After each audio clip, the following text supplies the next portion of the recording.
And the first speaker, Susan Gibson. She's going to talk about nutrition for brain health. Please welcome Susan Gibson.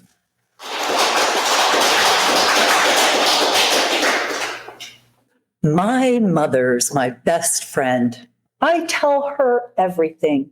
She's the person I'd call whenever anything interesting happened in my life. Closer to Mom than anyone in the world. When Mom was older, one day I took her for a walk outside of my parents' place. And she looks at me and says, "Who are you?" I said, "I'm your daughter." She says, "Is everybody going to show up and say they're my kid too?" I was crushed. Eventually, she played along with it and said, "Well, tell me about yourself." My mom did not remember one thing about me. Cognitive decline is devastating, devastating. And that same conversation repeated every time I saw Mom after that. Unfortunately, my story is not unique. So how many of you have an elderly loved one that you have heard repeat the same story again and again and again and again? Maybe you have noticed others or even yourself struggle to come up with a word, walk into a room and not remember why you went in there, or have difficulty pulling up a name that you know that you know. So like me, maybe you tried to look for a solution. I found that most doctors offer no hope. And it was very frustrating. I believe there must be a way to make a difference. There must be something that can be done to keep your brain healthy for now and in the future. I'm Susan Gibson, and I applied my functional nutrition certification, coaching certification, pharmacy degree, Harvard MBA, and 35 years of healthcare to search for solutions. It's now my life mission to help people just like you keep and improve their memory. And there are many things that you can do. Your cognition is actually under your control. And today we'll give you some specific things that will help. If you have normal memory and are concerned about the future, if you notice some slips, and even for people who have dementia and Alzheimer's. So what does nutrition have to do with your brain health? How do you think your car would run if you put ice cream in your gas? Anyone? How would it run? Terrible. Why? Why wouldn't your car run well? Inflammation. Not just inflammation. That's right. Yeah, your car is not designed to run on ice cream. What if you put diesel in a gas tank? That's pretty similar to gasoline. It still wouldn't run and would damage your engine. And our bodies are very similar. In fact, our brain is only 2% of our total body weight, but it utilizes 20% of our nutrients, more of our nutrients than any other part of our body. So whatever you're putting in your mouth is having a disproportionate effect on your brain. So in order to understand this, we need to look at what goes wrong when you have cognitive decline. And over time, we are exposed to many different damages, toxins, metabolic issues, deficiencies. As we get older, our absorption decreases and we get more and more nutritional deficiencies, hormonal deficiencies.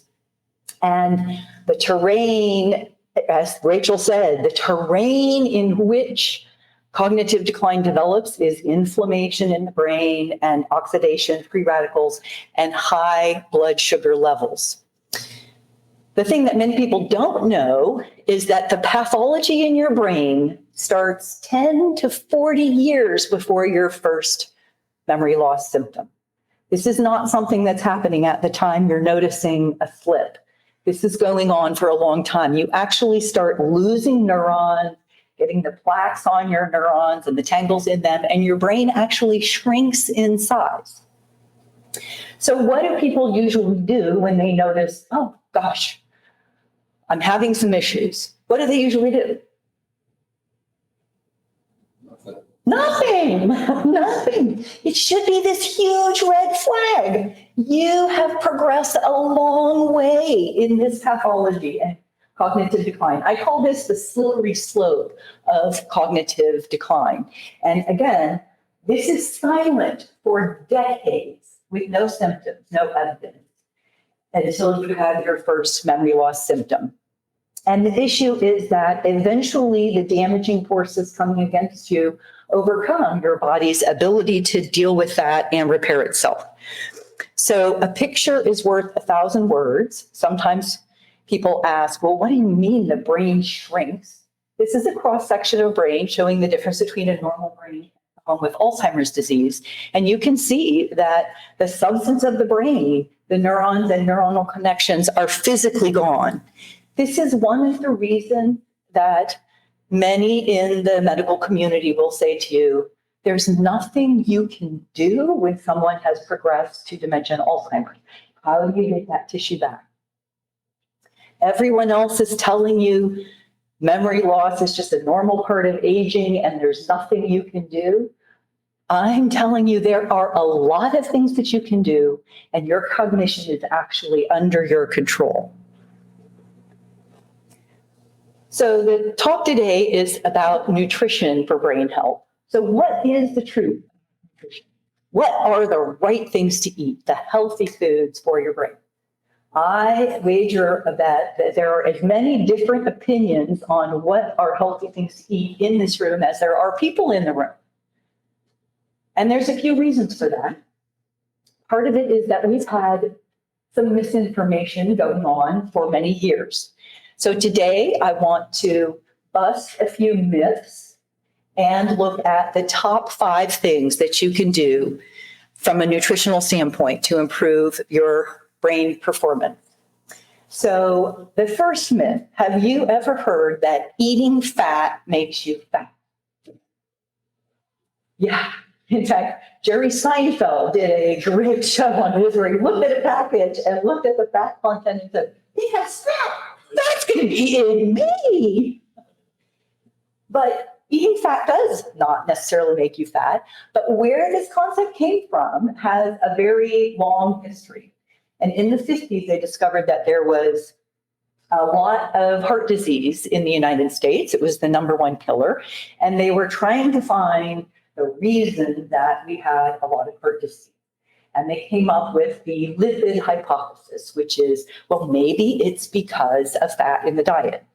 There were some studies that supported this, like the 7-country study, which was poorly done and not necessarily done randomly. But we started with the American Heart Association saying, well, you just don't want to eat saturated fats if you have heart disease. And then they said, well, you don't want to eat saturated fat if you're overweight.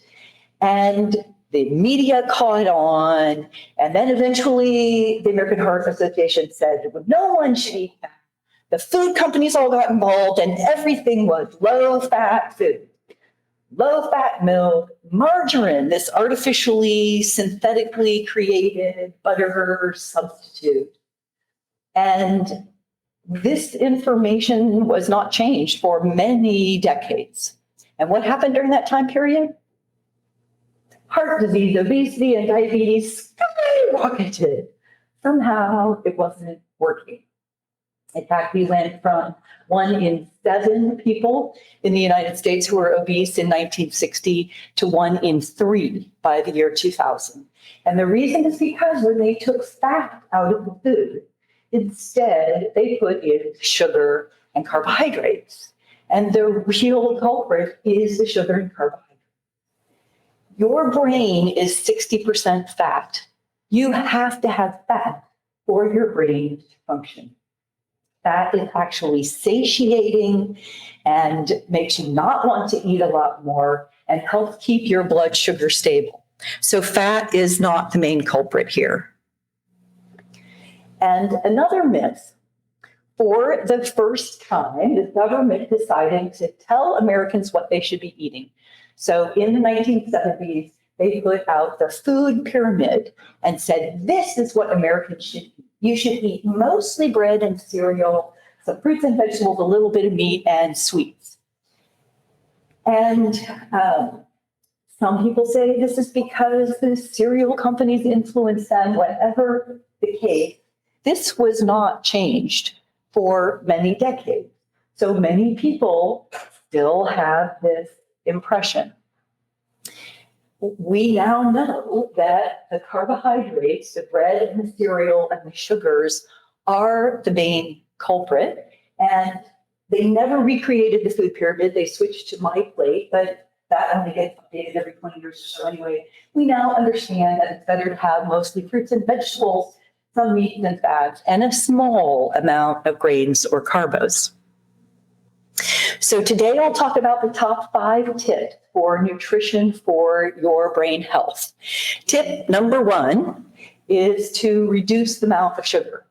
I am shocked at how many clients come to me and still have no idea that sugar is toxic to your brain.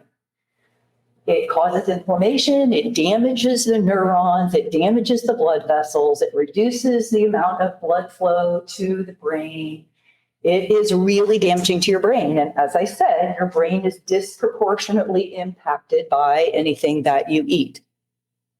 Another problem with sugar is that it is phenomenally addictive. So if you eat sugar, you're going to want sugar. You're going to crave sugar.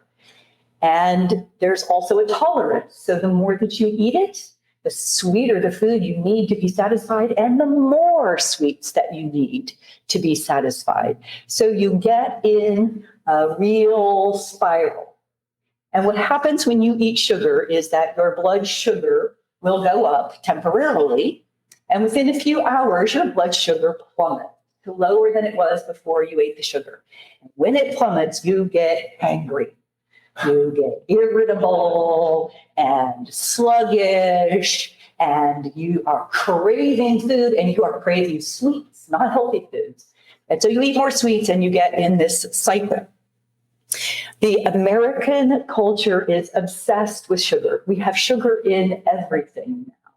And we're eating 47 times the amount of sugar that we ate in our culture a few hundred years ago. We are the highest consumers of sugar anywhere on the globe.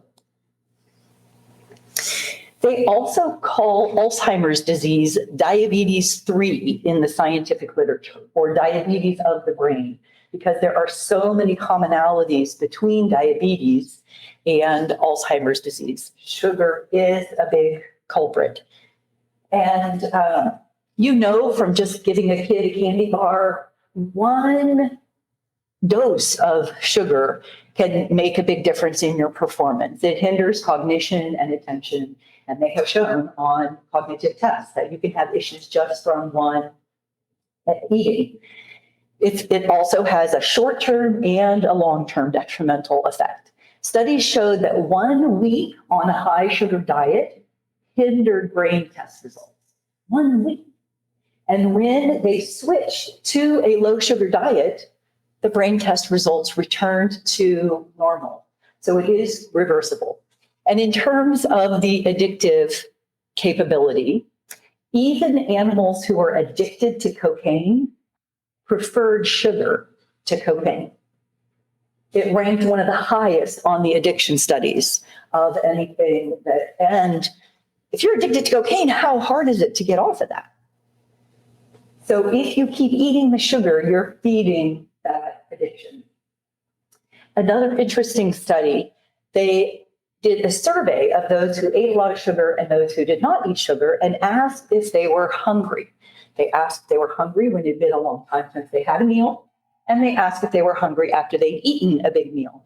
And the sugar eaters were hungry for sweets all the time. They were stuffed, just had a huge meal, and they were still craving sugar. So it impacts your satiety. So I love to look at the data and see what the studies show. I come from a scientific background. So here is some of the data that not only does sugar and sweet foods impact your cognitive performance, it's very well known that it's directly correlated to diabetes. The more sugar you eat directly increases the likelihood of getting diabetes. It also impacts weight gain, hypertension, heart disease, high cholesterol. Cancer is heavily related to eating sugar, and infections actually thrive on the sugar as well. Sugar ages you. There is some hope. There are 2 supplements that have been shown when you lower the sugar diet and take both omega-3s in combination with curcumin.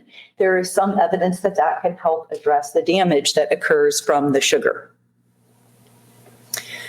So what is recommended? Well, the only way to know how much sugar you're getting is by reading the labels, the nutritional labels on your food. They're required to document the amount of sugar. It's shocking the amount of sugar in barbecue sauces and ketchups and yogurts. A tiny little yogurt has more than the recommended entire daily allowance of sugar. So check out your labels. The sweet sodas are particularly offensive. You could have 3 candy bars of some types of candy bars and get less sugar than in a large Mountain Dew. That's a lot of sugar.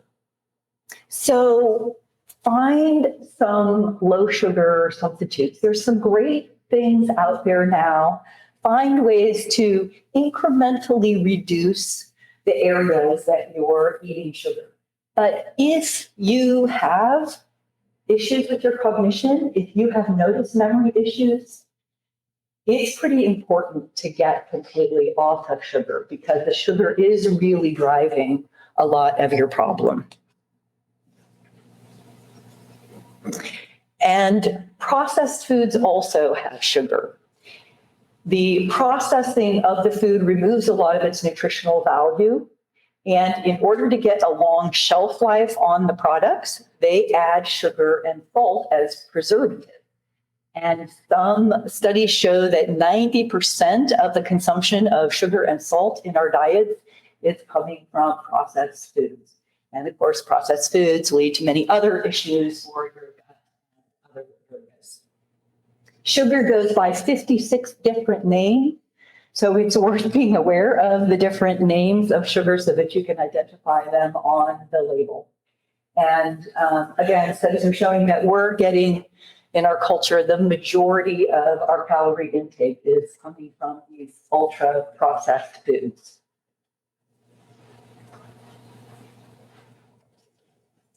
So it is possible to change your sugar habits.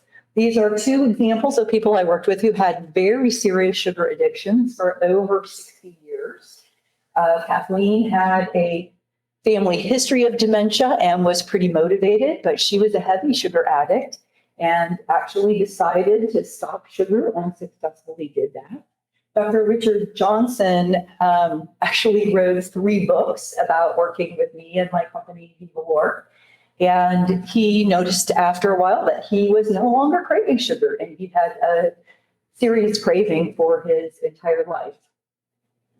He also lost 20 pounds, and the book is titled I Feel 15 Youngers, 50 Ways My Life Was Measurably Enhanced by Vivalor, my company. So tip number 2, get good fats, and particularly DHA is critical. So fat is actually really valuable. As I said, our brains are 60% fat. We need fat in order for our brains to function. Fat aids in cell growth. Actually, cholesterol is metabolized into our hormones, estrogen, testosterone, cortisol. So if it's too low, you're going to have difficulties, especially as you get older, with hormonal deficiencies. And fat helps with protecting our organs, protecting our cells, absorbing nutrients. And as I said before, it's very satiating, so you're not as hungry for additional food. Now, As a functional nutritionist, we learned about the good fats and the bad fats. How many of you have heard of good fats versus bad fats? This was a part of the education that has gone on for many decades. I have recently read things that make me question this and whether all fats may be beneficial, but we still have a lot of people that have the mindset that has been created over many decades. So you definitely need the good fats. So nuts are great, fish is great, olive oil is great. They're called here good fats and bad fats just for simplicity's sake. The less good fats are vegetable oil, which has nothing to do with vegetables, although that was what was promoted during the 70s through the 90s, and fried foods and these margarine and Crisco and artificially created foods. In the United States, most of us eat more than 40 times more bad fats than good fats. And you really want to get closer to 4 times or 2 times as many bad fats as good fats. How many of you know DHA? Docosahexaenoic acid. It is an omega-3 fatty acid or fish oil. It is the largest naturally occurring portion of your brain. And after age 20, our levels start declining. It is critical for cognitive function, and deficiencies in pregnant mothers and in young kids lead to cognitive issues. It is hugely important and critical, but you can't make any more. You have to consume it. These are studies showing over a dozen different aspects of cognition that are improved by taking DHA, and they know very well that low levels of DHA are associated with dementia and Alzheimer's disease. And there are a number of studies showing that taking DHA, the people with the higher blood levels performed better on cognitive tests and showed tremendous reductions in dementia, 47% in one study, 65% reduction in dementia, and 60 to 72% reduction in Alzheimer's, depending on the doses. There are lots of books written about DHA because many of them say that over 90% of our population is deficient in DHA, and it is amazing for vitality and energy and anti-aging properties as well. This is the reason that the CDC says to get at least 2 to 3 healthy fish meals a week, is because that's the way you get your DHA naturally. Most of the time, we recommend that you get your nutrients from your food whenever you can. This is just one area that you need to be a little bit careful because our fish supply is heavily tainted with mercury. And mercury toxicity in and of itself can cause serious cognitive decline. So it's good to, when you're eating fish, choose fish that are low in mercury. And this is a great place to supplement in a relatively high doses. So tip number 3 is to eat your vegetables. I sound like your mom. Vegetables are wonderful. They have fiber that really helps with your gut. They're very important for gut health, and your gut health is attached to your brain health, just like your heart health is attached to your brain health. There's tons of different nutrients in vegetables, and vegetables are good for reducing inflammation and oxidation. And there's actually some studies showing that they reduce cell death and improve brain blood flow. These are the, better over here, isn't it? So these are the clinical studies have shown improvements in various different aspects of cognition. So a handful of different aspects of cognition from eating vegetables. And only 1.3 servings per day reduced cognitive age by 11 years versus not having any vegetables. And this is a linear effect. The more, at least this is what the studies have been showing, the more that you eat, the better the benefit. And high dose vegetables is 5 servings a day. And there are over 16 studies showing that eating lots of vegetables, 5 servings a day, it reduced death, improved cognitive performance, reduced chronic diseases, reduced heart disease, and improved brain health. So this is a great recommendation for the elderly and for those with dementia. Eating a lot of vegetables can really help, and that's where the impact is the most pronounced. And just a note that the really starchy vegetables like corn and potato and even sweet potato aren't included in your vegetable count since they are primarily starch, even though they are naturally grown. So what's the recommendation? The recommendation is to get at least 2 to 3 cups of vegetables a day. And the great majority of people do not achieve this. 9 out of 10 people in the United States are not even getting a couple of cups worth a day. And there is data showing that the high dose vegetables, the 5 servings a day, reduce stroke, heart attack, and cancer. So there's tons of different vegetables. Find some new ones, find one you like, get recipes that you enjoy. Vegetables can be wonderful and can be very tasty. It's a matter of how you put them together. And some of these things are easy. Adding fats is something that you could do. Adding vegetables is an addition. I don't want this to be heavy, so we put a little ingredient in here for a little lightness. And I don't believe that diets are a one-size-fits-all. You have to find something that works for you, but it's helpful to at least know what choices you're making and what their impact can be. So tip number 4, take a multivitamin. I am amazed at how many really intelligent physicians get on the internet and say, well, if you're eating a healthy diet, you don't really need a multivitamin, which conceptually is true, except that the population studies are all showing massive portions of our population are deficient in numerous of these vitamins. And it's pretty easy, this is an easy one, to take a multiple vitamin. The definition of a vitamin is something that is critical for your important bodily functions, and you have to take it because you can't make it. We know that low levels of certain vitamins and minerals can result in dementia. You can have dementia-like symptoms from a shortage of B vitamins, magnesium, or vitamin D.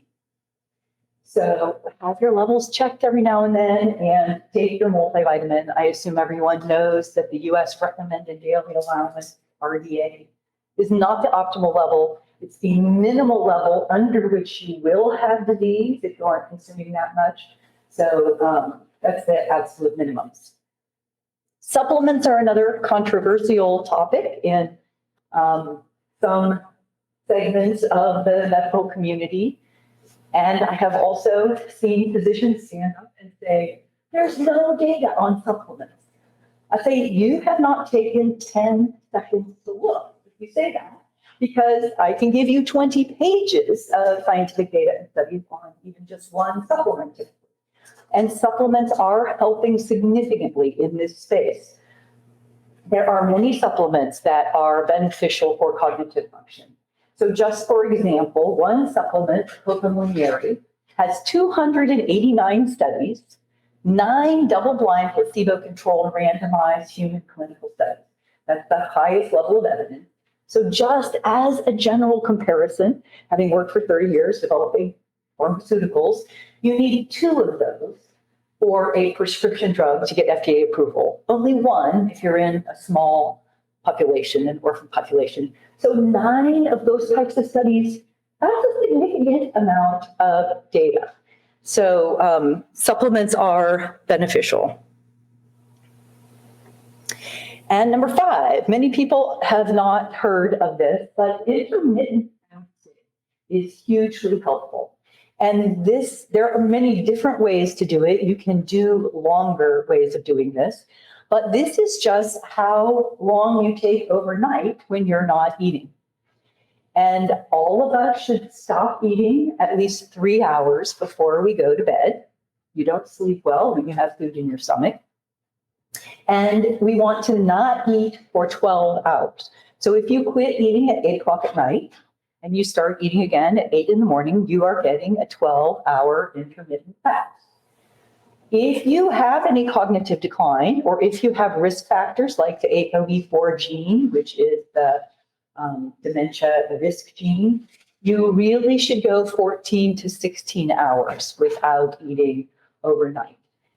There are huge benefits to this. This allows your body to detox and cleans out your cells. It allows you to heal and recharge. And you release a lot of hormones, growth hormone, BDNF, brain-derived neurotrophic factor. Yeah. Okay. So if I go to bed at 10 o'clock at night, then I'm going to do 14 or 16 hours, I'm not eating till. You just get breakfast. Then you would go till. Oh, okay, get breakfast. You get breakfast, basically. Okay, so don't skip breakfast, and then go. I probably wouldn't eat until 10 o'clock because if you're going to stop eating within 3 hours of bedtime, that's not going to give your sleep. 7 o'clock, I'm stopping. Go to bed at 10. Oh, yeah, well, 7 o'clock, you stopped eating. So 12 hours would be 7 and then. Breakfast at 8. You just skip breakfast. And if you have lunch at noon, you're doing the longer version. So back working out at noon, I'm going to 14 hours. So Just skip breakfast. So I skip breakfast, which that generally people say, right? Don't skip breakfast. Most important meal of the day, right? Yeah, that's another, it's very interesting because nutrition is such a controversial thing. And many of the things we believe, and for me, I spent 35 years in traditional Western medicine. Now I'm doing lifestyle and healthy things. And then I'm reading all these books because I'm so wedded in, okay, look at what the studies say. We're scientifically based. And now I'm finding that many of the studies aren't what we thought they said. So having fats and things that are satiating in the morning is good. But I think you'll find if you're eating more fats and not having sugars, you probably won't have any problems taking breakfast and going to lunch.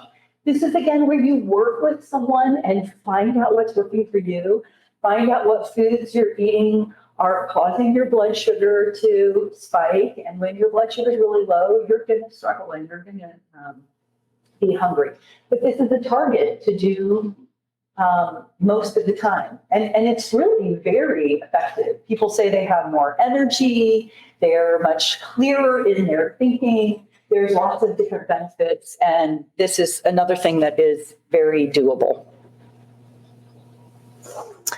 So one of the most common questions I get is, okay, you're looking at this all the time, Susan, but can you help me improve my brain health?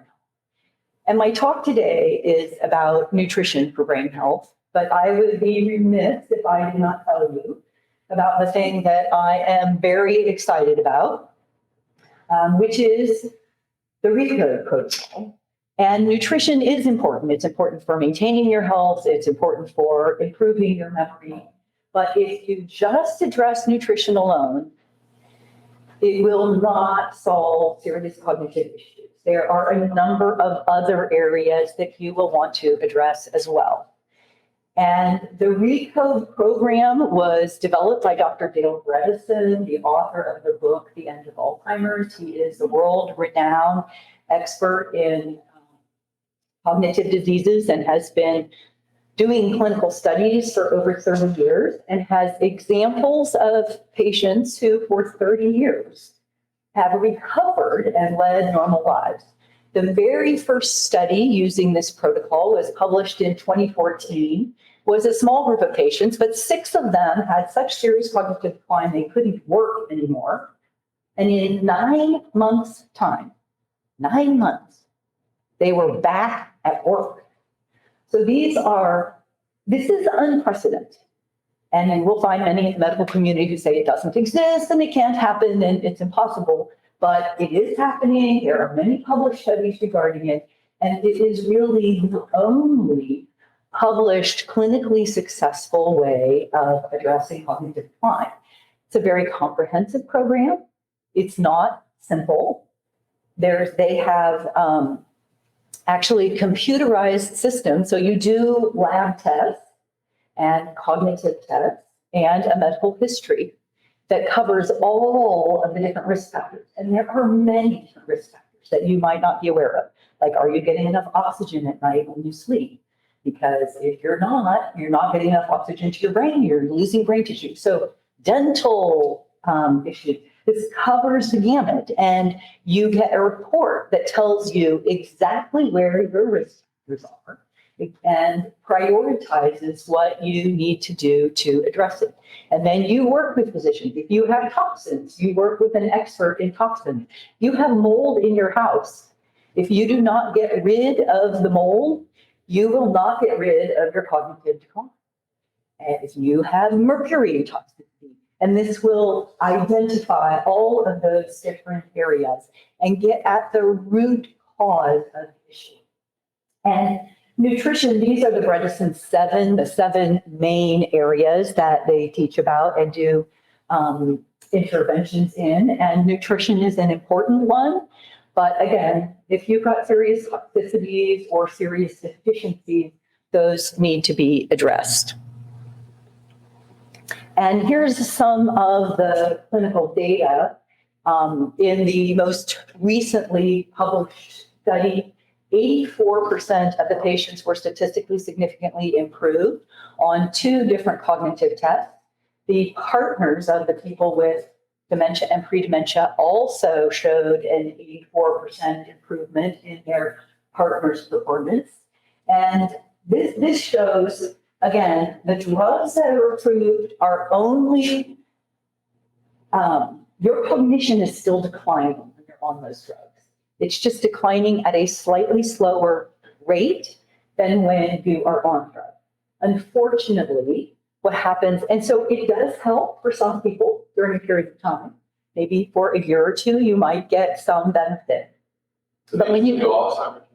Yes. Okay, good. Yeah. So they're going to slow it down. It's all they're doing. And they don't even effectively slow it down. They address the symptoms temporarily, but when you go off of them, you return to your old decline. So it's not changing your overall rate of decline. It's helping your symptoms for a temporary period. And it can benefit some people. There are side effects that come with them. They're not a solution. And, you know, I'm a pharmacist. I worked at pharmaceutical companies for years. I'm not against the medical community, but the challenge with taking a pill at times is that we then don't look for the root issue and solve the real problem. We're just putting a Band-Aid on it, but we think we've done something. So here's RECODE in comparison. RECODE, people are improving and going back to functional, productive lives, even folks that have pretty seriously advanced cognitive decline. And then this is actually, Julie Gregory is the chief health officer at Apollo, but she herself had a time when she was driving in her neighborhood and stopped in her car and had no idea where she was, completely disoriented, didn't remember any of it. And she leads one of the cleanest lifestyles I've ever seen. She's pretty amazing. And it does take some commitment to do this, but she, she's back doing a chief officer job now. So it is possible. Question. Anybody have any questions? Yeah, so first of all, thank you. This is wonderful. With the RECODE? one of them was Yeah. omega-3s coming from fish oil versus like algae oil. Yeah, algae-based DHA is fine. It's a good source. So that's totally fine. That's really the only plant-based source. So folks who are vegetarians usually want to use algae-based. If you had a choice, and it's not an issue for you, I would do the fish oil based, but the algae based, it's fine. Good. Yeah. And then for official sweeteners, are there any that are particularly bad and some that are relatively better? That is a great question. So monk fruit and stevia are the preferred methods. They are natural. This is another area where, again, I've done traditional Western medicine, I've done the natural version, and then I'm reading things that don't jive with either of the kind of, we get set things that we believe in. And the natural community is pretty opposed to artificial sweeteners. I've done a review of all the scientific literature, and the scientific literature, I cannot find the issues that folks are concerned about. So I mean, it's interesting being an expert in this space and now seeing the disconnect between some of there are many things, just like the fat story, where we're told certain things for years, and when you really go back and look at the data, or we find out the data was flawed and it got published, but this is the beta amyloid hypothesis with dementia. So stevia and monk fruit are your best. And the artificial sweeteners are not great, but they're a lot better than sugar. Thank you. Yeah. Anybody else? Yeah. I just like to make a comment. Sure. There's a list of risk factors for Alzheimer's or any sort of dementia, and there's a lot of them there's nothing you can do about. But this is something you can do about. Along with the hearing, there's a handful of them on there Yes. that you can do something, and Yes. even if you really didn't have the gene, you can work what's going to happen. Absolutely. Well, so this is another interesting thing. Many people kind of feel like, well, dementia is a genetic issue. And absolutely, there are genes, the ApoE4 gene, which you can either have one or two of, and there are other genes that put you at risk. But they are not a determinant of whether you get dementia or not. And a healthy lifestyle has an even greater impact in the folks that have the genetic risk. This is way more a lifestyle disease than it is a genetic disease. And some of the lifestyle things like the toxicities and even hearing. So yeah, absolutely, if you have hearing loss, it has very clear evidence that that contributes to dementia. And when you address the hearing loss and resolve it, the issues go away and the risk factor goes away. They're now finding the same thing with vision, because your brain is not getting the stimulation it needs when those senses aren't working. So there's many things you can do. But the one thing I would say is that I don't know any other place that you can get a comprehensive look at all the different risks to understand what is going on for you personally, and then get a personal plan showing you exactly which of your blood levels are out of line, or what kind of toxicity have you been exposed to, where do you have hormonal deficiencies. And as part of the medical questionnaire, to look at your sleep and your dental habits. And because there's such a broad range, your brain is so complicated. There are many different things that can be impacting your cognitive function. But yeah, hearing, you're our hearing expert, and hearing is that's the big. Okay, so and where is the recode program available, and what does it cost? Yeah, so it's available online. I'm a certified Recode practitioner, and I've given you on the table, if you are interested in more information, please give me your name and email, and I will send you more information and stay in touch with you. My website, vivalore.com, has some information, and the actual Recode program is administered on apollohealthco.com. So please get in touch with me if you. Does Medicare cover it? No, well, no. So So it's a subscription. There's both RECODE, which stands for reversing cognitive decline, and there's PRECODE, which stands for preventing cognitive decline. So you can start earlier. The PRECODE doesn't get into as many details, the toxicities, the hormones and things. But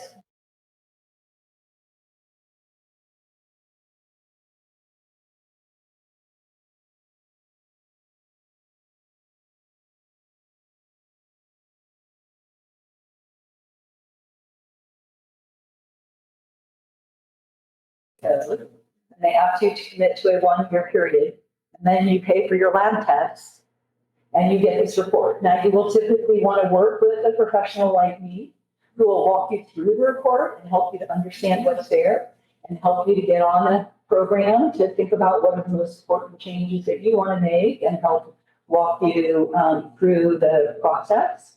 And that is separate from it, but it's not exorbitantly expensive. So, any other questions? So, yeah, one more. Early in your talk, it's very informative. You showed the picture of the brain. Yes, yes. Recode, what's the neurological mechanism that it's restoring cognitive function? Well, that is a great question. They have actually shown on MRIs growth in the brain. And they know the typical rate of decline that happens for people with pre-dementia and dementia. So there actually is evidence still in a modest number of patients that they have this data, and they're doing bigger studies now. But the bottom line is that we have these destructive forces that are damaging the neurons, and we don't have the support, the strength, the hormonal strength. Our bodies don't biochemically have the strength to be able to handle it. So you're creating an environment in which we're constantly losing and building neurons. Actually, that's neuroplasticity. So we're reducing the amount of neurons that are being lost and helping the number that are being reestablished. And overall, that is having a net slight positive effect.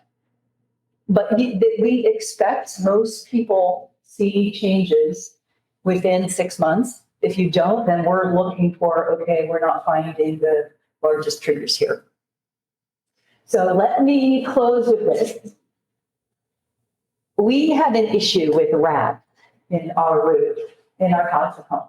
They would scamper around at night, make all kinds of noise, and we would just ignore it. It went on for months and months and months, and we just ignored it.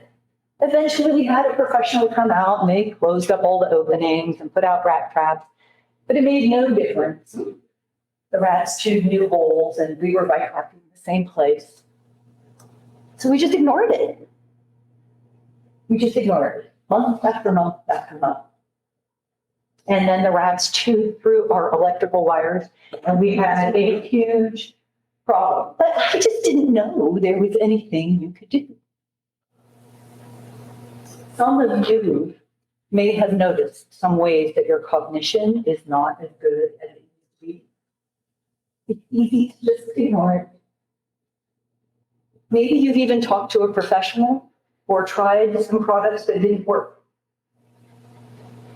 So it's easy to just ignore it. Don't wait until you have a huge problem. There are many things you can do to improve your cognition. Take action now. Don't wait. Thank you.